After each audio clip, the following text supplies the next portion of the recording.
Na Venezuela está seguindo uma situação bem delicada. Me reuni ainda viaje mais com a crise team, que nós temos apontar para aconselhar me treino aqui e esta queda tema difícil para atender com ele. Fronteira será, em todo caso, até dezembro e nós estamos avaliando e passo na começa a tomar. Semana passada, nós anunciar, todo o país do reino anunciar que vai introduzir visa como requisito para este que viaja de Venezuela, de nacionalidade venezuelana, para vir a Aruba.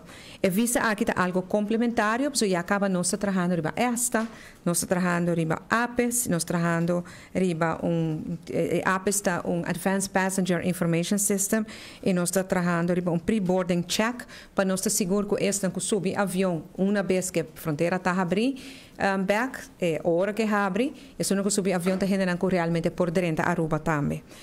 Visa aqui está algo que está arreglar a nível de reino, pensei também nessa de buitenlandse zaken, estava de sunco por a última palavra, e agora ela toma a decisão junto com o país de Aruba, Corsau e San Martin, nós anunciar essa que se vão passar.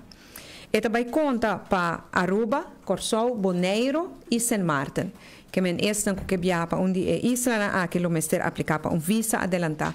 E não está aplicável agora ainda, e visa também toma seu tempo de implementação, seguro 4 para 6 lunas, que nós estamos mirando já acaba 2020, março vai para diante de 2020, com o requisito aqui de visa lota claro.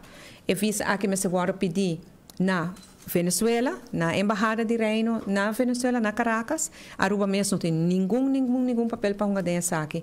É puramente algo que eu vou fazer na Embajada. Essa aqui é a medida, não passo, não nós toma, para se em caso não chega na abertura de fronteira, nós tentamos o mesmo controle, quem não está bem ou quem não está bem. Mientras tanto, a fronteira puesta queda será e nós queda monitorear a situação cada dia.